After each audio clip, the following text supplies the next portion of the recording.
प्यारे बच्चों, अज की इस वीडियो विच असीं पंजाब स्कूल एजुकेशन बोर्ड द्वारा 8वीं जमात का विज्ञान विषय का पहला मॉडल टैसट पेपर हल करांगे। प्यारे बच्चों, जमात 8वीं सैशन 2020-21 सालाना परीक्षा प्रणाली साइंस थ्योरी का पेपर है। इस नूं हल करने वास्ते कुल आपां नूं मिलणगे 3 घंटे ते इस दे मैक्सीमम मार्क्स नेगे 70। पंजाबी वर्जन नोट अपनी उत्तर पत्री के टाइटल पन्ने ते विशा कोड पेपर कोड वाले खाने विच विशा कोड पेपर कोड 04/A जरूर दर्ज करो जी। उत्तर पत्री लैंदे ही इस दे पन्ने गिण के देख लो कि इस विच टाइटल सहित 26 पन्ने हन अते ठीक क्रमवार हन। उत्तर पत्री विच खाली पन्ना पन्ने छड्डण तो बाद हल कीते गए प्रश्न या प्रश्नां दा मुलांकन नहीं किया जाएगा। सारे भाग जरूरी हन। प्रश्न पत्र 3 भागां ऊड़ा आड़ा अते ईडी विच वंडिया गया है। भाग ऊड़ा का हर प्रश्न 1-1 अंक, भाग आड़ा का 2-2 अंक अते भाग ईडी का 3-3 अंक का है। उत्तर संखेप अते ढुकवें दिओ, लोड़ अनुसार अंकित चित्र बनाओ। प्रश्न उत्तर ते बने चित्रां नूं उत्तर पुस्तकां ते बनाउण दी लोड़ नहीं, केवल लोड़ींदा उत्तर दिओ।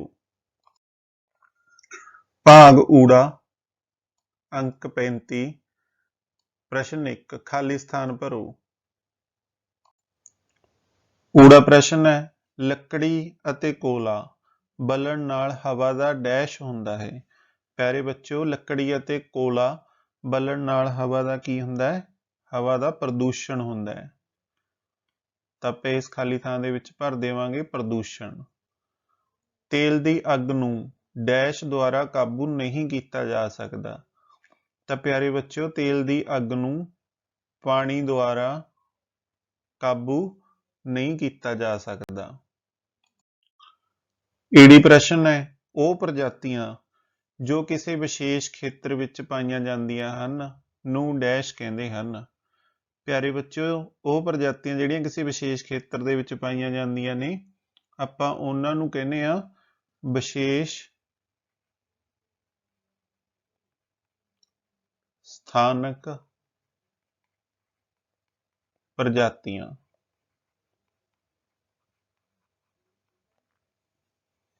सस्सा प्रश्न है, प्रवासी पंछी अपने कुदरती आवास स्थानां तो डैश विच परिवर्तन के कारण दूर दरेडे स्थानां वल प्रवास करते हैं। प्यारे बच्चों, आपां नूं पता है कि बहुत सारे पंछी रूस के साइबेरिया खेत्र तो पंजाब के हरीके पत्तन के स्थान पर भी आउंदे ने। वो क्यों आउंदे ने? क्योंकि प्यारे बच्चों, उत्थे जलवायु परिवर्तन हुंदा है। तां इस खाली थां दे विच आपां भर देवांगे जलवायु विच परिवर्तन कारण जिहड़े प्रवासी पंछी ने अपने कुदरती आवास स्थानां तो उड़ के दूर दरेडे के स्थानां वल प्रवास करते हैं। हा प्रश्न है, समान नाल लदी हुई ट्राली नूं चलाउण दे लई सानू उस नूं डैश पैंदा है। की पैंदा है प्यारे बच्चों? धकेलना पैंदा है। क्योंकि जिहड़ी समान नाल लदी ट्राली हुंदी है बहुत भारी हुंदी है, इसलिए उसनूं चलाउण लई की करना पैंदा? धकेलना पैंदा है। रगड़ सतह दे डैश उत्ते निर्भर करती है। प्यारे बच्चों, जिहड़ी रगड़ है वो सतह दे मुलायमपन ते निर्भर करती है। तो इस खाली थां दे विच आपां भर देवांगे मुलायमपन।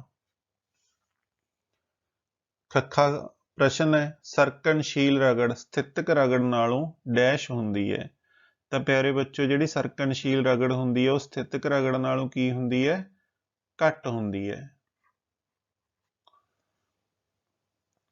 गग्गा प्रश्न है, किसी घोल विचों बिजली धारा लंघण ते डैश प्रभाव पैंदा है।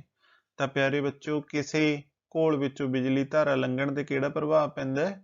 रसायनिक प्रभाव।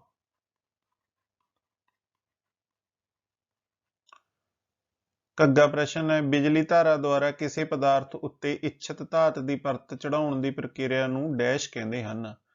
तो प्यारे बच्चों, बिजली धारा द्वारा किसी पदार्थ उत्ते इच्छित धात की परत चढ़ाउण की प्रक्रिया नूं की कहने आपां? बिजली मुलम्माकरण जां बिजली लेपण। बिजली मुलम्माकरण।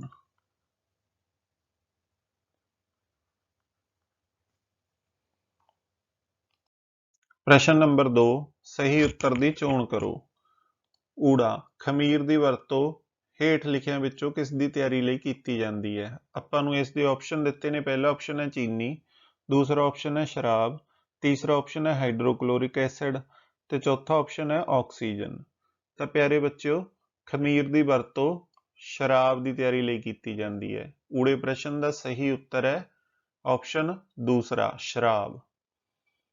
ਆੜਾ ਪ੍ਰਸ਼ਨ ਹੈ ਮਲੇਰੀਆ ਫੈਲਾਉਣ ਵਾਲੇ ਪ੍ਰੋਟੋਜੋਆ ਦਾ ਵਾਹਕ ਹੈ। ਆਪਾਂ ਨੂੰ ਇਸ ਦੇ ਆਪਸ਼ਨ ਦਿੱਤੇ ਨੇ। ਪਹਿਲਾ ਆਪਸ਼ਨ ਹੈ ਮਾਦਾ ਐਨਾਫਲੀਜ਼, ਦੂਸਰਾ ਆਪਸ਼ਨ ਹੈ ਕਾਕਰੋਚ, ਤੀਸਰਾ ਆਪਸ਼ਨ ਹੈ ਘਰੇਲੂ ਮੱਖੀ, ਚੌਥਾ ਆਪਸ਼ਨ ਹੈ ਤਿਤਲੀ। ਤਾਂ ਜਿਹੜਾ ਮਲੇਰੀਆ ਫੈਲਾਉਣ ਵਾਲੇ ਪ੍ਰੋਟੋਜੋਆ ਦਾ ਵਾਹਕ ਹੈ ਉਹ ਇਹਨਾਂ ਦੇ ਵਿੱਚੋਂ ਕਿਹੜਾ ਹੈ? ਮਾਦਾ ਐਨਾਫਲੀਜ਼ ਮੱਛਰ। ਤੇ ਡੇਂਗੂ ਫੈਲਾਉਣ ਵਾਲਾ ਐਡੀਜ਼। ਇਸ ਨੂੰ ਯਾਦ ਕਰਨ ਦਾ ਇੱਕ ਬਹੁਤ ਹੀ ਆਸਾਨ ਤਰੀਕਾ ਹੈ। ਮਲੇਰੀਆ ਦੇ ਵਿੱਚ 4 ਅੱਖਰ ਹੈ ਤੇ ਐਨਾਫਲੀਜ਼ ਦੇ ਵਿੱਚ 5 ਅੱਖਰ ਹੈ। ਡੇਂਗੂ ਦੇ ਵਿੱਚ 2 ਅੱਖਰ ਹੈ ਤੇ ਐਡੀਜ਼ ਦੇ ਵਿੱਚ 3 ਅੱਖਰ ਹੈ। ਆਪਾਂ ਇਸ ਤਰ੍ਹਾਂ ਆਪਸ਼ਨਾਂ ਦੇ ਵਿੱਚੋਂ ਇਹਨਾਂ ਦਾ ਮਿਲਾਨ ਕਰਕੇ ਸਹੀ ਉੱਤਰ ਦੇ ਸਕਦੇ ਹਾਂ। ਈਡੀ ਪ੍ਰਸ਼ਨ ਹੈ ਹੇਠਾਂ ਵਿੱਚੋਂ ਕਿਸ ਨੂੰ ਕੁੱਟ ਕੇ ਚਾਦਰਾਂ ਵਿੱਚ ਬਦਲਿਆ ਜਾ ਸਕਦਾ ਹੈ? ਆਪਾਂ ਨੂੰ ਇਸ ਦੇ ਆਪਸ਼ਨ ਦਿੱਤੇ ਨੇ। ਪਹਿਲਾ ਆਪਸ਼ਨ ਹੈ ਜ਼ਿੰਕ, ਦੂਸਰਾ ਆਪਸ਼ਨ ਹੈ ਫਾਸਫੋਰਸ, ਤੀਸਰਾ ਆਪਸ਼ਨ ਹੈ ਸਲਫਰ, ਚੌਥਾ ਆਪਸ਼ਨ ਹੈ ਆਕਸੀਜਨ। ਤਾਂ ਇਹਨਾਂ ਦੇ ਵਿੱਚੋਂ ਜ਼ਿੰਕ ਨੂੰ ਕੁੱਟ ਕੇ ਚਾਦਰਾਂ ਦੇ ਵਿੱਚ ਬਦਲਿਆ ਜਾ ਸਕਦਾ ਹੈ। ਸੱਸਾ ਪ੍ਰਸ਼ਨ ਹੈ ਇੱਕ ਟੈਡਪੋਲ ਯਾਨੀ ਕਿ ਡੱਡੂ ਦਾ ਲਾਰਵਾ ਜਿਸ ਪ੍ਰਕਿਰਿਆ ਦੁਆਰਾ ਪ੍ਰੌੜ ਵਿੱਚ ਵਿਕਸਿਤ ਹੁੰਦਾ ਹੈ ਉਹ ਹੈ। ਆਪਾਂ ਨੂੰ ਇਸ ਦੇ ਆਪਸ਼ਨ ਦਿੱਤੇ ਨੇ। ਪਹਿਲਾ ਆਪਸ਼ਨ ਹੈ ਨਿਸ਼ੇਚਨ, ਦੂਸਰਾ ਆਪਸ਼ਨ ਹੈ ਕਾਇਆ ਪਰਿਵਰਤਨ, ਤੀਸਰਾ ਆਪਸ਼ਨ ਹੈ ਠਹਿਰਨਾ, ਚੌਥਾ ਆਪਸ਼ਨ ਹੈ ਬਡਿੰਗ। ਤਾਂ ਪਿਆਰੇ ਬੱਚੋ, ਜਿਹੜਾ ਇੱਕ ਟੈਡਪੋਲ ਹੁੰਦਾ ਹੈ ਉਹ ਕਾਇਆ ਪਰਿਵਰਤਨ ਦੀ ਪ੍ਰਕਿਰਿਆ ਦੁਆਰਾ ਪ੍ਰੌੜ ਵਿੱਚ ਵਿਕਸਿਤ ਹੁੰਦਾ। ਤਾਂ ਸੱਸੇ ਪ੍ਰਸ਼ਨ ਦਾ ਸਹੀ ਆਨਸਰ ਹੈ ਆਪਸ਼ਨ ਦੂਸਰਾ। ਹਾਹਾ ਪ੍ਰਸ਼ਨ ਹੈ ਇੱਕ ਯੁਗਮਜ ਵਿੱਚ ਪਾਏ ਜਾਣ ਵਾਲੇ ਕੇਂਦਰਕਾਂ ਦੀ ਸੰਖਿਆ ਡੈਸ਼ ਹੁੰਦੀ ਹੈ। ਆਪਾਂ ਨੂੰ ਇਸ ਦੇ ਆਪਸ਼ਨ ਦਿੱਤੇ ਨੇ। ਪਹਿਲਾ ਆਪਸ਼ਨ ਹੈ ਕੋਈ ਨਹੀਂ, ਦੂਸਰਾ 1, ਤੀਸਰਾ 2, ਚੌਥਾ 4। ਤਾਂ ਪਿਆਰੇ ਬੱਚਿਓ, ਯੁਗਮਜ ਵਿੱਚ ਪਾਏ ਜਾਣ ਵਾਲੇ ਕੇਂਦਰਕਾਂ ਦੀ ਸੰਖਿਆ ਹੁੰਦੀ ਹੈ 1। ਕੱਕਾ ਪ੍ਰਸ਼ਨ ਹੈ ਧੁਨੀ ਸੰਚਾਰਿਤ ਹੋ ਸਕਦੀ ਹੈ। ਆਪਾਂ ਨੂੰ ਇਸ ਦੇ ਆਪਸ਼ਨ ਦਿੱਤੇ ਨੇ। ਪਹਿਲਾ ਆਪਸ਼ਨ ਹੈ ਸਿਰਫ ਗੈਸਾਂ ਵਿੱਚ, ਦੂਸਰਾ ਆਪਸ਼ਨ ਦਿੱਤਾ ਹੈ ਕੇਵਲ ਠੋਸਾਂ ਵਿੱਚ, ਤੀਸਰਾ ਆਪਸ਼ਨ ਦਿੱਤਾ ਕੇਵਲ ਦਰਵਾਂ ਵਿੱਚ, ਚੌਥਾ ਆਪਸ਼ਨ ਦਿੱਤਾ ਠੋਸਾਂ, ਦਰਵਾਂ ਅਤੇ ਗੈਸਾਂ ਵਿੱਚ। ਤਾਂ ਜਿਹੜੀ ਧੁਨੀ ਸੰਚਾਰਿਤ ਹੋ ਸਕਦੀ ਹੈ ਪਿਆਰੇ ਬੱਚਿਓ, ਉਹ ਠੋਸਾਂ, ਦਰਵਾਂ ਅਤੇ ਗੈਸਾਂ ਤਿੰਨਾਂ ਦੇ ਵਿੱਚ ਸੰਚਾਰਿਤ ਹੋ ਸਕਦੀ ਹੈ। ਪ੍ਰਸ਼ਨ ਖੱਖਾ, ਹੇਠ ਲਿਖਿਆ ਵਾਕ ਧੁਨੀ ਵਿੱਚੋਂ ਕਿਸ ਦੀ ਆਵਿਰਤੀ ਘੱਟੋ ਘੱਟ ਹੋਣ ਦੀ ਸੰਭਾਵਨਾ ਹੈ? ਆਪਾਂ ਨੂੰ ਇਸ ਦੇ ਆਪਸ਼ਨ ਦਿੱਤੇ ਨੇ। ਪਹਿਲਾ ਆਪਸ਼ਨ ਹੈ ਛੋਟੀ ਲੜਕੀ ਦੀ, ਦੂਸਰਾ ਆਪਸ਼ਨ ਹੈ ਛੋਟੇ ਲੜਕੇ ਦੀ, ਤੀਸਰਾ ਆਪਸ਼ਨ ਹੈ ਆਦਮੀ ਦੀ, ਚੌਥਾ ਆਪਸ਼ਨ ਹੈ ਔਰਤ ਦੀ। ਤਾਂ ਪਿਆਰੇ ਬੱਚੋ, ਇਹਨਾਂ ਦੇ ਵਿੱਚੋਂ ਕਿਸ ਦੀ ਵਾਕ ਧੁਨੀ ਦੀ ਆਵਿਰਤੀ ਘੱਟੋ ਘੱਟ ਹੋਣ ਦੀ ਸੰਭਾਵਨਾ ਹੈ? ਆਦਮੀ ਦੀ। ਤਾਂ ਖੱਖਾ ਪ੍ਰਸ਼ਨ ਦਾ ਸਹੀ ਆਨਸਰ ਹੈ ਆਪਸ਼ਨ ਤੀਸਰਾ, ਆਦਮੀ ਦੀ। ਪ੍ਰਸ਼ਨ ਗੱਗਾ, ਆਪਤਨ ਕੋਣ ਪਰਾਵਰਤਨ ਕੋਣ ਦੇ ਬਰਾਬਰ ਹੁੰਦਾ ਹੈ?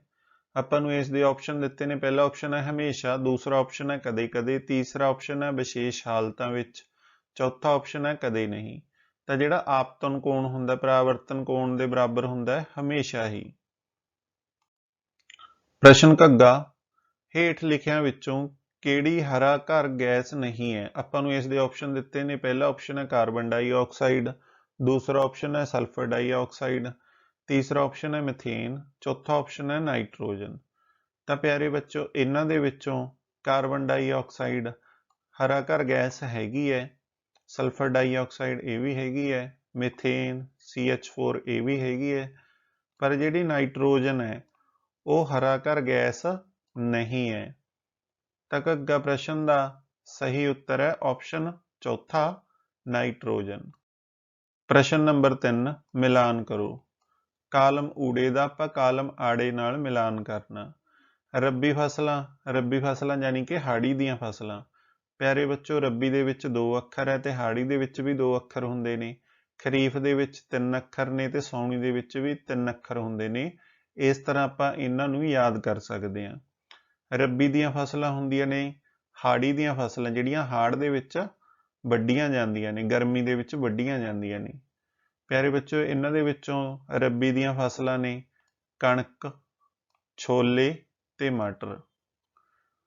ਰਸਾਇਣਿਕ ਖਾਦਾਂ ਇਹਨਾਂ ਦੇ ਵਿੱਚੋਂ ਨੇ ਯੂਰੀਆ, ਅਤੇ ਸੁਪਰ ਫਾਸਫੇਟ। ਖਰੀਫ ਦੀਆਂ ਫਸਲਾਂ ਨੇ ਪਿਆਰੇ ਬੱਚਿਓ ਧਾਨ ਅਤੇ ਮੱਕੀ। ਮਰਕਰੀ ਪਿਆਰੇ ਬੱਚਿਓ ਮਰਕਰੀ ਦਾ ਪ੍ਰਯੋਗ ਕਿੱਥੇ ਕੀਤਾ ਜਾਂਦਾ ਹੈ? ਥਰਮਾਮੀਟਰ ਦੇ ਵਿੱਚ। ਕਾਲਮ ਊੜੇ ਦਾ ਮਿਲਾਨ ਆਪਾਂ ਕਾਲਮ ਆੜੇ ਨਾਲ ਕਰਨਾ ਹੈ, ਪਹਿਲਾਂ ਵਾਲੇ ਦੀ ਤਰ੍ਹਾਂ ਹੀ। LPG ਕੀ ਹੈ ਪਿਆਰੇ ਬੱਚਿਓ? ਇੱਕ ਜਲਨਸ਼ੀਲ ਪਦਾਰਥ ਹੈ। ਜੰਗਲਾਂ ਦੀ ਕਟਾਈ ਨਾਲ ਪਿਆਰੇ ਬੱਚਿਓ ਕੀ ਹੋ ਰਿਹਾ ਹੈ? ਤਾਪ ਵਿੱਚ ਵਾਧਾ ਹੋ ਰਿਹਾ ਹੈ। ਅਮੀਬਾ ਕੀ ਹੈ ਪਿਆਰੇ ਬੱਚਿਓ? ਇਹ ਇੱਕ ਸੈਲੀ ਜੀਵ ਹੈ। ਕਾਰਬਨ ਡਾਈਆਕਸਾਈਡ ਕਾਹਦੇ ਨਾਲ ਸੰਬੰਧਿਤ ਹੈ ਪਿਆਰੇ ਬੱਚਿਓ? ਹਰਾ ਘਰ ਗੈਸ ਨਾਲ। ਪ੍ਰਸ਼ਨ ਨੰਬਰ 4, ਹੇਠ ਲਿਖੇ ਕਥਨ ਠੀਕ ਹਨ ਜਾਂ ਗਲਤ? ਆਪਾਂ ਇਹ ਦੱਸਣਾ ਹੈ। ਪਹਿਲਾ ਹੈ ਕੋਕ ਕਾਰਬਨ ਦਾ ਲਗਭਗ ਸ਼ੁੱਧ ਰੂਪ ਹੈ। ਇਹ ਕਥਨ ਬਿਲਕੁਲ ਸਹੀ ਹੈ, ਬਿਲਕੁਲ ਟਰੂ ਹੈ। ਦੂਸਰਾ, ਮਿੱਟੀ ਦਾ ਤੇਲ ਇੱਕ ਫਾਸਿਲ ਬਾਲਣ ਨਹੀਂ ਹੈ। ਇਹ ਕਥਨ ਬਿਲਕੁਲ ਗਲਤ ਹੈ। ਮਿੱਟੀ ਦਾ ਤੇਲ ਇੱਕ ਫਾਸਿਲ ਬਾਲਣ ਹੈ। ਤੀਸਰਾ, ਇੱਕ ਸੈਲੀ ਜੀਵਾਂ ਵਿੱਚ ਇੱਕ ਹੀ ਸੈੱਲ ਹੁੰਦਾ ਹੈ। ਇਹ ਕਥਨ ਪਿਆਰੇ ਬੱਚਿਓ ਬਿਲਕੁਲ ਸਹੀ ਹੈ। ਇੱਕ ਸੈਲੀ ਜੀਵਾਂ ਦੇ ਵਿੱਚ ਇੱਕ ਹੀ ਸੈੱਲ ਹੁੰਦਾ ਹੈ। ਚੌਥਾ ਪ੍ਰਸ਼ਨ ਹੈ ਕਿਸੇ ਜੀਵ ਦੀ ਮੁੱਢਲੀ ਸੰਰਚਨਾ ਅੰਗ ਹੈ। ਇਹ ਕਥਨ ਪਿਆਰੇ ਬੱਚਿਓ ਬਿਲਕੁਲ ਗਲਤ ਹੈ। ਕਿਸੇ ਜੀਵ ਦੀ ਮੁੱਢਲੀ ਸੰਰਚਨਾ ਅੰਗ ਨਹੀਂ ਬਲਕਿ ਸੈੱਲ ਹੁੰਦਾ ਹੈ। ਪੰਜਵਾਂ, ਇੱਕ ਚਾਰਜਿਤ ਵਸਤੂ ਅਣਚਾਰਜਿਤ ਵਸਤੂ ਨੂੰ ਪ੍ਰਤੀਕਰਸ਼ਿਤ ਕਰਦੀ ਹੈ। ਪਿਆਰੇ ਬੱਚਿਓ ਇਹ ਕਥਨ ਬਿਲਕੁਲ ਗਲਤ ਹੈ। ਜਿਹੜੀ ਇੱਕ ਚਾਰਜਿਤ ਵਸਤੂ ਹੈ ਉਹ ਅਣਚਾਰਜਿਤ ਵਸਤੂ ਨੂੰ ਆਕਰਸ਼ਿਤ ਕਰਦੀ ਹੈ ਤੇ ਦੋ ਚਾਰਜਿਤ ਵਸਤੂਆਂ ਆਪਸ ਵਿੱਚ ਪ੍ਰਤੀਕਰਸ਼ਿਤ ਕਰਦੀਆਂ ਨੇ। ਛੇਵਾਂ, ਰਗੜ ਸਤ੍ਹਾ ਦੇ ਸੁਭਾਅ ਉੱਤੇ ਨਿਰਭਰ ਨਹੀਂ ਕਰਦੀ। ਇਹ ਕਥਨ ਬਿਲਕੁਲ ਗਲਤ ਹੈ। ਜਿਹੜੀ ਰਗੜ ਹੈ ਉਹ ਸਤ੍ਹਾ ਦੇ ਸੁਭਾਅ ਉੱਤੇ ਨਿਰਭਰ ਕਰਦੀ ਹੈ ਕਿ ਉਹ ਮੁਲਾਇਮ ਹੈ ਕਿ ਖੁਰਦਰ ਹੈ। ਸੱਤਵਾਂ, ਪਾਣੀ ਵਿੱਚ ਨਮਕ ਦਾ ਘੋਲ ਬਿਜਲੀ ਦਾ ਚਾਲਕ ਹੈ। ਇਹ ਕਥਨ ਬਿਲਕੁਲ ਸਹੀ ਹੈ ਕਿਉਂਕਿ ਪਿਆਰੇ ਬੱਚਿਓ ਜਦੋਂ ਆਪਾਂ ਸ਼ੁੱਧ ਪਾਣੀ ਦੇ ਵਿੱਚ ਨਮਕ ਦਾ ਘੋਲ ਮਿਲਾ ਦਿੰਦੇ ਹਾਂ ਤਾਂ ਉਹ ਬਿਜਲੀ ਦਾ ਚਾਲਕ ਬਣ ਜਾਂਦਾ ਹੈ। ਅੱਠਵਾਂ ਪ੍ਰਸ਼ਨ ਹੈ ਜਦੋਂ ਤੁਸੀਂ ਘੱਟ ਪ੍ਰਕਾਸ਼ ਵਿੱਚ ਵੇਖਦੇ ਹੋ ਤਾਂ ਤੁਹਾਡੀ ਪੁਤਲੀ ਦਾ ਆਕਾਰ ਵੱਡਾ ਹੋ ਜਾਂਦਾ ਹੈ। ਇਹ ਕਥਨ ਪਿਆਰੇ ਬੱਚਿਓ ਬਿਲਕੁਲ ਸਹੀ ਹੈ ਕਿਉਂਕਿ ਜਿਹੜੀ ਅੱਖ ਦੀ ਪੁਤਲੀ ਹੈ ਉਹ ਹਨੇਰੇ ਅਤੇ ਪ੍ਰਕਾਸ਼ ਦੇ ਵਿੱਚ ਆਪਣੇ ਆਪ ਨੂੰ ਐਡਜਸਟ ਕਰ ਲੈਂਦੀ ਹੈ। ਜਦੋਂ ਤੁਸੀਂ ਘੱਟ ਪ੍ਰਕਾਸ਼ ਵਿੱਚ ਦੇਖਦੇ ਹੋ ਤਾਂ ਇਹਦਾ ਆਕਾਰ ਤੁਹਾਨੂੰ ਵੱਡਾ ਦਿਖਾਈ ਦੇਵੇਗਾ। ਜਦੋਂ ਤੁਸੀਂ ਜ਼ਿਆਦਾ ਪ੍ਰਕਾਸ਼ ਵਿੱਚ ਵੇਖਦੇ ਹੋ ਤਾਂ ਇਸ ਦਾ ਆਕਾਰ ਤੁਹਾਨੂੰ ਛੋਟਾ ਦਿਖਾਈ ਦੇਵੇਗਾ। ਨੌਵਾਂ ਪ੍ਰਸ਼ਨ ਹੈ ਹਵਾ ਵਿੱਚ ਨਾਈਟ੍ਰੋਜਨ ਦੀ ਪ੍ਰਤੀਸ਼ਤਤਾ 80% ਹੈ। ਇਹ ਕਥਨ ਪਿਆਰੇ ਬੱਚਿਓ ਬਿਲਕੁਲ ਫਾਲਸ ਹੈ, ਬਿਲਕੁਲ ਗਲਤ ਹੈ। ਹਵਾ ਵਿੱਚ ਨਾਈਟ੍ਰੋਜਨ ਦੀ ਜਿਹੜੀ ਪ੍ਰਤੀਸ਼ਤ ਹੈ ਉਹ ਕਿੰਨੀ ਹੈ? ਲਗਭਗ 78% ਹੈ, ਨਾ ਕਿ 80%। ਭਾਗ ਆੜਾ, ਇਸ ਦੇ ਆਪਾਂ ਨੂੰ ਅੰਕ ਮਿਲਣਗੇ 20। ਪੰਜਵਾਂ ਹੈ ਸੂਖਮ ਜੀਵਾਂ ਦੇ ਦੋ ਉਪਯੋਗ ਦੱਸੋ। ਪਿਆਰੇ ਬੱਚੋ ਆਪਣੇ ਤੋਂ ਸੂਖਮ ਜੀਵਾਂ ਦੇ ਸਿਰਫ ਦੋ ਉਪਯੋਗ ਪੁੱਛੇ ਗਏ ਨੇ ਪਰ ਉੱਤਰ ਦੇ ਵਿੱਚ ਮੈਂ ਤੁਹਾਨੂੰ 10 ਉਪਯੋਗ ਦੱਸਾਂਗਾ। ਤੁਸੀਂ ਕੋਈ ਵੀ 4-5 ਉਪਯੋਗ ਯਾਦ ਕਰ ਸਕਦੇ ਹੋ ਅਤੇ ਪੇਪਰ ਦੇ ਵਿੱਚ ਲਿਖ ਸਕਦੇ ਹੋ।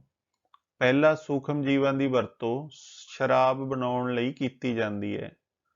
ਦੂਸਰਾ, ਸੂਖਮ ਜੀਵਾਂ ਦੀ ਵਰਤੋਂ ਦੁੱਧ ਤੋਂ ਦਹੀਂ ਬਣਾਉਣ ਲਈ ਕੀਤੀ ਜਾਂਦੀ ਹੈ। ਤੀਸਰਾ, ਸੂਖਮ ਜੀਵਾਂ ਦੀ ਵਰਤੋਂ ਪ੍ਰਤੀਜੈਵਿਕ ਦਵਾਈਆਂ ਦੇ ਨਿਰਮਾਣ ਲਈ ਕੀਤੀ ਜਾਂਦੀ ਹੈ। ਚੌਥਾ, ਸੂਖਮ ਜੀਵਾਂ ਦੀ ਵਰਤੋਂ ਬੇਕਰੀ ਉਦਯੋਗਾਂ ਵਿੱਚ ਕੀਤੀ ਜਾਂਦੀ ਹੈ।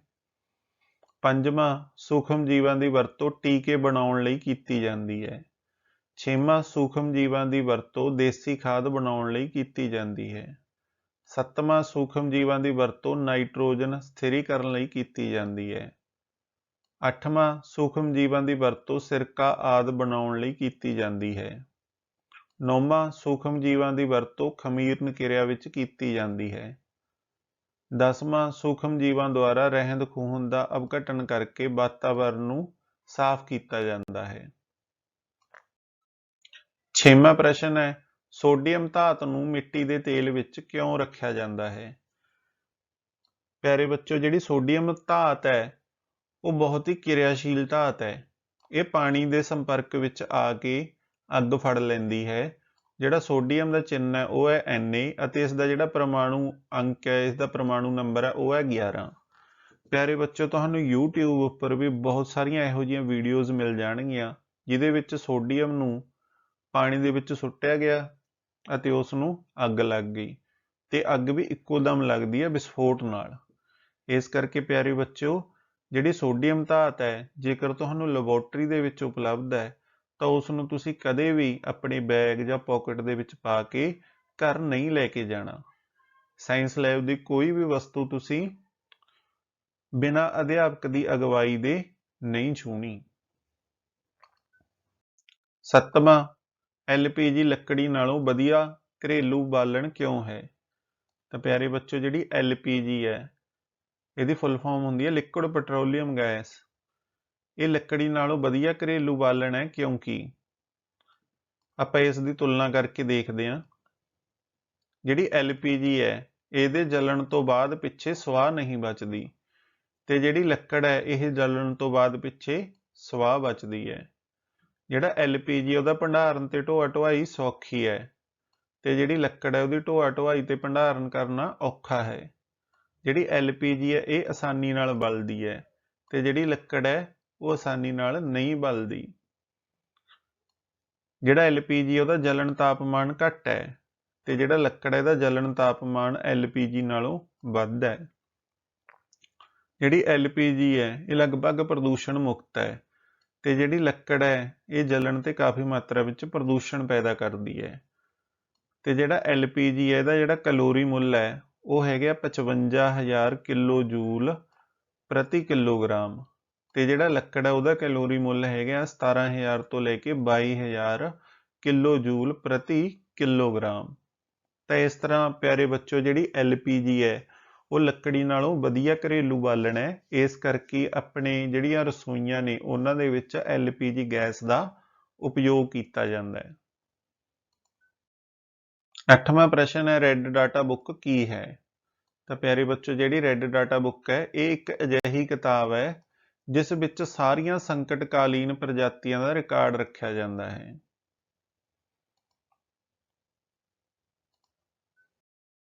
नौवां प्रश्न है, जंतु सैल का लेबल्ड चित्र बनाओ।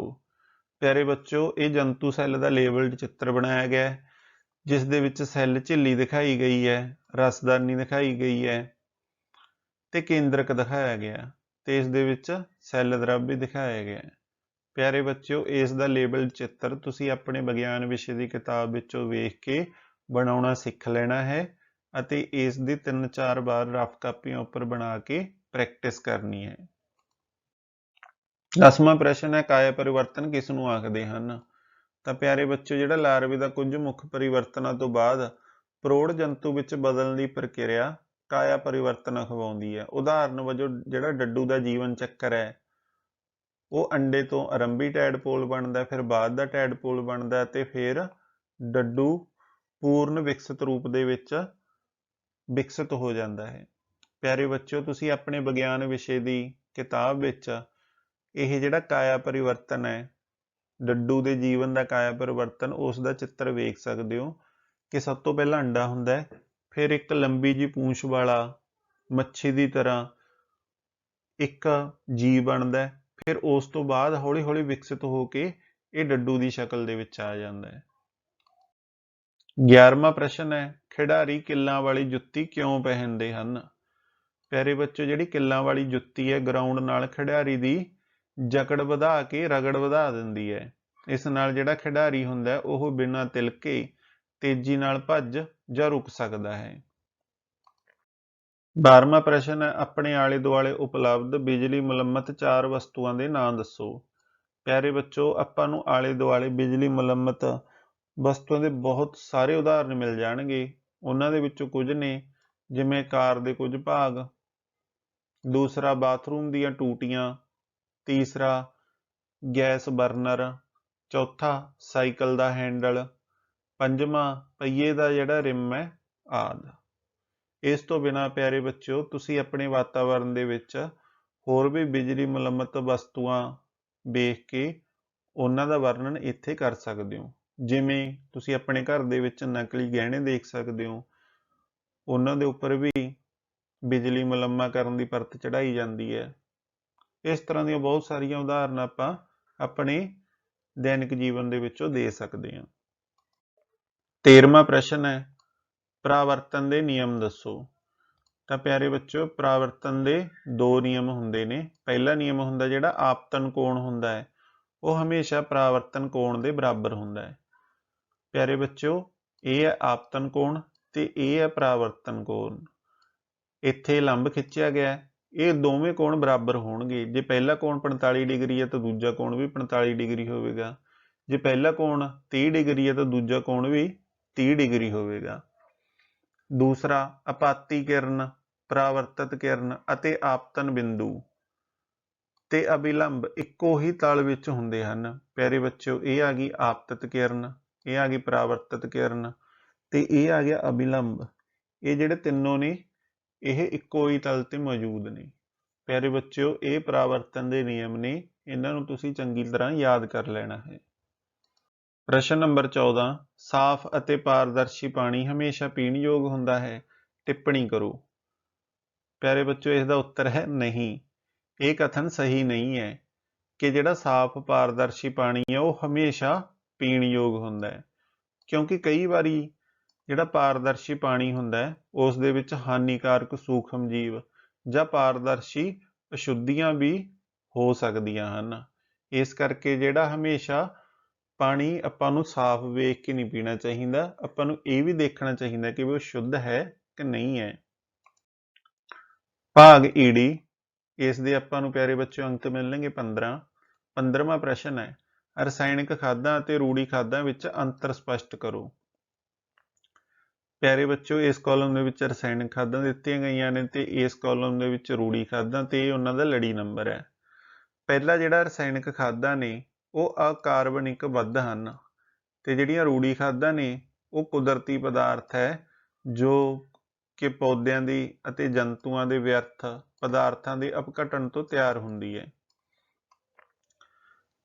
ਦੂਸਰਾ, ਰਸਾਇਣਕ ਖਾਦਾਂ ਦਾ ਜਿਹੜਾ ਉਤਪਾਦਨ ਹੈ ਉਹ ਫੈਕਟਰੀਆਂ ਦੇ ਵਿੱਚ ਕੀਤਾ ਜਾਂਦਾ ਹੈ ਤੇ ਜਿਹੜੇ ਰੂੜੀ ਖਾਦ ਹੈ ਉਹ ਖੇਤ ਵਿੱਚ ਜਾਂ ਘਰਾਂ ਦੇ ਬਾਹਰ ਖੁੱਲੀ ਥਾਂ ਵਿੱਚ ਤਿਆਰ ਕੀਤੀ ਜਾਂਦੀ ਹੈ। ਤੀਸਰਾ, ਜਿਹੜੀਆਂ ਰਸਾਇਣਕ ਖਾਦਾਂ ਨੇ ਉਹ ਭੂਮੀ ਨੂੰ ਮੱਲੜ ਪ੍ਰਦਾਨ ਨਹੀਂ ਕਰਦੀਆਂ ਤੇ ਜਿਹੜੀਆਂ ਰੂੜੀ ਖਾਦਾਂ ਹੁੰਦੀਆਂ ਨੇ ਉਹ ਭੂਮੀ ਨੂੰ ਭਰਪੂਰ ਮਾਤਰਾ ਦੇ ਵਿੱਚ ਮੱਲੜ ਪ੍ਰਦਾਨ ਕਰਦੀ ਹੈ।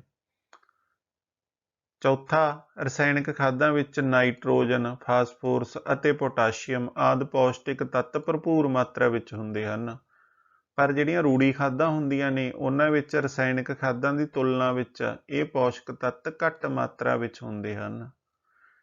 ਇਸ ਤਰ੍ਹਾਂ ਪਿਆਰੇ ਬੱਚਿਓ, ਜਿਹੜੀਆਂ ਰੂੜੀ ਖਾਦਾਂ ਨੇ ਉਹ ਆਪਣੇ ਵਾਤਾਵਰਨ ਨੂੰ ਨੁਕਸਾਨ ਵੀ ਨਹੀਂ ਪਹੁੰਚਾਉਂਦੀਆਂ ਤੇ ਜਿਹੜੀਆਂ ਰਸਾਇਣਕ ਖਾਦਾਂ ਜੇਕਰ ਆਪਾਂ ਉਹਨਾਂ ਦੀ ਵਰਤੋਂ ਹੱਦ ਨਾਲੋਂ ਵੱਧ ਕਰਾਂਗੇ ਤਾਂ ਉਹ ਭੂਮੀ ਦੀ ਉਪਜਾਊ ਸ਼ਕਤੀ ਨੂੰ ਵੀ ਘਟਾਉਂਦੀਆਂ ਨੇ ਤੇ ਆਪਣੀ ਸਿਹਤ ਦੇ ਉੱਪਰ ਵੀ ਉਹ ਮਾੜਾ ਅਸਰ ਪਾਉਂਦੀਆਂ ਨੇ। 16ਵਾਂ ਪ੍ਰਸ਼ਨ ਹੈ, ਪ੍ਰਤੀਜੈਵਿਕ ਦਵਾਈਆਂ ਕੀ ਹਨ। ਪ੍ਰਤੀਜੈਵਿਕ ਦਵਾਈਆਂ ਲੈਣ ਸਮੇਂ ਕਿਹੜੀਆਂ ਸਾਵਧਾਨੀਆਂ ਵਰਤਣੀਆਂ ਚਾਹੀਦੀਆਂ ਹਨ। ਤਾਂ ਪਿਆਰੇ ਬੱਚਿਓ, ਉਹ ਦਵਾਈਆਂ ਜੋ ਬਿਮਾਰੀ ਫੈਲਾਉਣ ਵਾਲੇ ਸੂਖਮ ਜੀਵਾਂ ਨੂੰ ਜਾਂ ਤਾਂ ਮਾਰ ਦਿੰਦੀਆਂ ਹਨ ਜਾਂ ਉਹਨਾਂ ਦੇ ਵਾਧੇ ਨੂੰ ਰੋਕ ਦਿੰਦੀਆਂ ਹਨ, ਜਿਵੇਂ ਸਟ੍ਰੈਪਟੋਮਾਈਸਿਨ, ਟੈਟਰਾਸਾਈਕਲਿਨ ਤੇ ਪੈਨਸਲੀਨ ਆਦਿ। ਪਿਆਰੇ ਬੱਚਿਓ, ਇਹਨਾਂ ਪ੍ਰਤੀਜੈਵਿਕ ਦਵਾਈਆਂ ਨੂੰ ਵਰਤਦੇ ਸਮੇਂ ਆਪਾਂ ਨੂੰ ਕਿਹੜੀਆਂ-ਕਿਹੜੀਆਂ ਸਾਵਧਾਨੀਆਂ ਵਰਤਣੀਆਂ ਚਾਹੀਦੀਆਂ ਨੇ। ਪਹਿਲਾ, ਜਿਹੜੇ ਪ੍ਰਤੀਜੈਵਿਕ ਦਵਾਈਆਂ ਨੇ ਉਹ ਡਾਕਟਰ ਦੀ ਸਲਾਹ ਨਾਲ ਹੀ ਲੈਣੀਆਂ ਚਾਹੀਦੀਆਂ ਹਨ। ਦੂਸਰਾ, ਪ੍ਰਤੀਜੈਵਿਕ ਦਵਾਈਆਂ ਦਾ ਜਿਹੜਾ ਕੋਰਸ ਆ ਪੂਰਾ ਕਰਨਾ ਚਾਹੀਦਾ ਹੈ। ਤੀਸਰਾ, ਜ਼ਿਆਦਾ ਲੰਬੇ ਸਮੇਂ ਤੱਕ ਇਹਨਾਂ ਦੀ ਜਿਹੜੀ ਵਰਤੋਂ ਆ ਉਹ ਆਪਣੇ ਸਰੀਰ ਲਈ ਹਾਨੀਕਾਰਕ ਹੋ ਸਕਦੀ ਹੈ। 17ਵਾਂ ਪ੍ਰਸ਼ਨ ਹੈ, ਕੋਲਾ ਅਤੇ ਪੈਟਰੋਲੀਅਮ ਖਤਮ ਹੋਣ ਵਾਲੇ ਪ੍ਰਾਕ੍ਰਿਤਿਕ ਸਾਧਨ ਕਿਉਂ ਹਨ। ਪਿਆਰੇ ਬੱਚਿਓ, ਜਿਹੜਾ ਕੋਲਾ ਤੇ ਪੈਟਰੋਲੀਅਮ ਨੇ ਉਹ ਖਤਮ ਹੋਣ ਵਾਲੇ ਪ੍ਰਾਕ੍ਰਿਤਿਕ ਸਾਧਨ ਹਨ, ਕਿਉਂਕਿ ਜਿਹੜੇ ਇਹਨਾਂ ਦੇ ਭੰਡਾਰ ਨੇ ਉਹ ਸੀਮਤ ਮਾਤਰਾ ਵਿੱਚ ਮੌਜੂਦ ਹਨ ਅਤੇ ਇਹਨਾਂ ਨੂੰ ਦੁਬਾਰਾ ਬਣਨ ਤੇ ਲੱਖਾਂ ਸਾਲ ਲੱਗ ਜਾਂਦੇ ਹਨ। ਪਿਆਰੇ ਬੱਚਿਓ, ਜਿਹੜਾ ਕੋਲਾ ਹੈ ਉਹ ਆਪਾਂ ਨੂੰ ਪਤਾ ਹੈ ਉਹ ਦਰੱਖਤਾਂ ਦੇ ਦਬਣ ਨਾਲ ਬਣਿਆ, ਉਹ ਆਪਾਂ ਨੂੰ ਧਰਤੀ ਦੇ ਉੱਪਰ ਮਿਲਦਾ ਹੈ ਤੇ ਜਿਹੜਾ ਪੈਟਰੋਲੀਅਮ ਹੈ ਉਹ ਸਮੁੰਦਰੀ ਜੀਵਾਂ ਦੇ ਸਮੁੰਦਰ ਦੇ ਹੇਠਾਂ ਦਬ ਜਾਣ ਕਾਰਨ ਬਣਿਆ ਤੇ ਇਹ ਸਾਗਰ ਸਮੁੰਦਰਾਂ ਤੋਂ ਕੱਢਿਆ ਜਾਂਦਾ ਹੈ। ਪ੍ਰਸ਼ਨ ਨੰਬਰ 18, ਇਹਦਾ ਊੜਾ ਪ੍ਰਸ਼ਨ ਹੈ। ਤੁਸੀਂ ਆਪਣੇ ਹੱਥ ਵਿੱਚ ਪਾਣੀ ਨਾਲ ਭਰੀ ਇੱਕ ਪਲਾਸਟਿਕ ਦੀ ਬਾਲਟੀ ਨੂੰ ਲਟਕਾਇਆ ਹੋਇਆ ਹੈ। ਬਾਲਟੀ ਉੱਤੇ ਲੱਗਣ ਵਾਲੇ ਬਲਾਂ ਦੇ ਨਾਂ ਦੱਸੋ। ਪਿਆਰੇ ਬੱਚੋ, ਸਾਡੇ ਹੱਥ ਵਿੱਚ ਪਾਣੀ ਨਾਲ ਭਰੀ ਇੱਕ ਪਲਾਸਟਿਕ ਦੀ ਬਾਲਟੀ ਉੱਤੇ ਗੁਰੁੱਤਾ ਬਲ ਜਿਹੜਾ ਉਹ ਹੇਠਾਂ ਵੱਲ ਅਤੇ ਜਿਹੜਾ ਪੇਸ਼ੀ ਬਲ ਹੈ ਉਹ ਉੱਪਰ ਵੱਲ ਲੱਗ ਰਿਹਾ ਹੈ। ਪਿਆਰੇ ਬੱਚੋ, ਆਪਾਂ ਨੂੰ ਪਤਾ ਜਿਹੜਾ ਗੁਰੁੱਤਵਾਕਰਸ਼ਣ ਬਲ ਹੁੰਦਾ ਹੈ ਉਸ ਕਾਰਨ ਜਿਹੜੀ ਧਰਤੀ ਹੈ ਉਹ ਉੱਪਰ ਵਾਲੀਆਂ ਵਸਤੂਆਂ ਨੂੰ ਆਪਣੇ ਵੱਲ ਖਿੱਚਦੀ ਹੈ, ਤੇ ਜਿਹੜਾ ਆਪਾਂ ਪੇਸ਼ੀ ਬਲ ਲਗਾ ਰਹੇ ਹਾਂ ਕਿਸ ਦੇ ਉੱਪਰ, ਪਾਣੀ ਨਾਲ ਭਰੀ ਦੀ ਬਾਲਟੀ ਦੇ ਉੱਪਰ, ਉਹ ਉਸ ਨੂੰ ਉੱਪਰ ਉਠਾ ਰਹੀ ਹੈ। ਇਸ ਦਾ ਆੜਾ ਪ੍ਰਸ਼ਨ ਹੈ। ਫੁਲਾਇਆ ਹੋਇਆ ਗੁਬਾਰਾ ਬਨਾਵਟੀ ਕੱਪੜੇ ਦੇ ਟੁਕੜੇ ਨਾਲ ਰਗੜ ਕੇ ਇੱਕ ਦੀਵਾਰ ਨਾਲ ਦਬਾਇਆ ਗਿਆ। ਗੁਬਾਰਾ ਦੀਵਾਰ ਨਾਲ ਚਿੰਬੜ ਜਾਂਦਾ ਹੈ। ਦੀਵਾਰ ਅਤੇ ਗੁਬਾਰੇ ਦੇ ਵਿੱਚ ਆਕਰਸ਼ਣ ਦੇ ਲਈ ਜ਼ਿੰਮੇਵਾਰ ਬਲ ਦਾ ਨਾਂ ਦੱਸੋ। ਪਿਆਰੇ ਬੱਚੋ, ਇਸ ਲਈ ਜਿਹੜਾ ਜ਼ਿੰਮੇਵਾਰ ਹੈ ਉਹ ਹੈਗਾ ਸਥਿਰ ਬਿਜਲੀ ਬਲ। ਪ੍ਰਸ਼ਨ ਨੰਬਰ 19, ਸ਼ੋਰ ਅਤੇ ਸੰਗੀਤ ਵਿੱਚ ਅੰਤਰ ਦੱਸੋ। ਪਿਆਰੇ ਬੱਚਿਓ, ਮਨ ਨੂੰ ਚੰਗੀ ਨਾ ਲੱਗਣ ਵਾਲੀ ਧੁਨੀ ਸ਼ੋਰ ਅਖਵਾਉਂਦੀ ਹੈ, ਪਰ ਮਨ ਨੂੰ ਚੰਗਾ ਲੱਗਣ ਵਾਲੀ ਕਿਸੇ ਖਾਸ ਪੈਟਰਨ ਵਾਲੀ ਧੁਨੀ ਨੂੰ ਸੰਗੀਤ ਕਹਿੰਦੇ ਹਨ। ਜ਼ਿਆਦਾ ਉੱਚੀ ਆਵਾਜ਼ ਦਾ ਸੰਗੀਤ ਸ਼ੋਰ ਬਣ ਸਕਦਾ ਹੈ। ਪਿਆਰੇ ਬੱਚਿਓ, ਮੈਂ ਉਮੀਦ ਕਰਦਾ ਕਿ ਤੁਹਾਨੂੰ 8ਵੀਂ ਜਮਾਤ ਦਾ ਵਿਗਿਆਨ ਵਿਸ਼ੇ ਦਾ ਪਹਿਲਾ ਮਾਡਲ ਟੈਸਟ ਪੇਪਰ ਦਾ ਜਿਹੜਾ ਹੱਲ ਹੈ ਉਹ ਪਸੰਦ ਆਇਆ ਹੋਵੇਗਾ। ਪਿਆਰੇ ਬੱਚਿਓ, ਇਸ ਵੀਡੀਓ ਨੂੰ ਤੁਸੀਂ ਆਪਣੀ ਜਮਾਤ ਦੇ ਬਾਕੀ ਵਿਦਿਆਰਥੀਆਂ ਨਾਲ ਵੱਧ ਤੋਂ ਵੱਧ ਸ਼ੇਅਰ ਕਰਨਾ ਹੈ ਤਾਂ ਕਿ ਉਹ ਵੀ ਸਾਇੰਸ ਵਿਸ਼ੇ ਦੇ ਮਾਡਲ ਟੈਸਟ ਪੇਪਰ 1 ਦੇ ਪ੍ਰਸ਼ਨਾਂ ਦੇ ਉੱਤਰ ਜਾਣ ਸਕਣ। ਪਿਆਰੇ ਬੱਚਿਓ, ਤੁਹਾਨੂੰ ਗਰਚਾ ਸਟੱਡੀ ਪੁਆਇੰਟ ਚੈਨਲ ਦੇ ਉੱਪਰ ਬਹੁਤ ਸਾਰੇ ਵੀਡੀਓਜ਼ ਮਿਲ ਜਾਣਗੇ। ਤੁਸੀਂ ਆਪਣੀ ਜਮਾਤ ਮੁਤਾਬਕ ਉਹਨਾਂ ਵੀਡੀਓਜ਼ ਨੂੰ ਦੇਖ ਕੇ ਆਪਣੇ ਵਿਸ਼ਿਆਂ ਦੀ ਤਿਆਰੀ ਕਰ ਸਕਦੇ ਹੋ। ਤਾਂ ਪਿਆਰੇ ਬੱਚਿਓ, ਗਰਚਾ ਸਟੱਡੀ ਪੁਆਇੰਟ ਚੈਨਲ ਨੂੰ ਸਬਸਕ੍ਰਾਈਬ ਜ਼ਰੂਰ ਕਰਨਾ ਹੈ ਅਤੇ ਸਬਸਕ੍ਰਾਈਬ ਕਰਕੇ ਬੈਲ ਦੇ ਆਈਕਨ ਨੂੰ ਜ਼ਰੂਰ ਦਬਾਉਣਾ ਹੈ ਤਾਂ ਕਿ ਤੁਹਾਨੂੰ ਇਸ ਚੈਨਲ ਤੇ ਅਪਲੋਡ ਹੋਣ ਵਾਲੇ ਸਾਰੇ ਐਜੂਕੇਸ਼ਨਲ ਵੀਡੀਓਜ਼ ਦੇ ਨੋਟੀਫਿਕੇਸ਼ਨ ਸਭ ਤੋਂ ਪਹਿਲਾਂ ਮਿਲ ਸਕਣ। ਤਾਂ ਪਿਆਰੇ ਬੱਚਿਓ, ਮਿਲਦੇ ਹਾਂ ਕਿਸੇ ਹੋਰ ਵੀਡੀਓ 'ਚ। Thank you.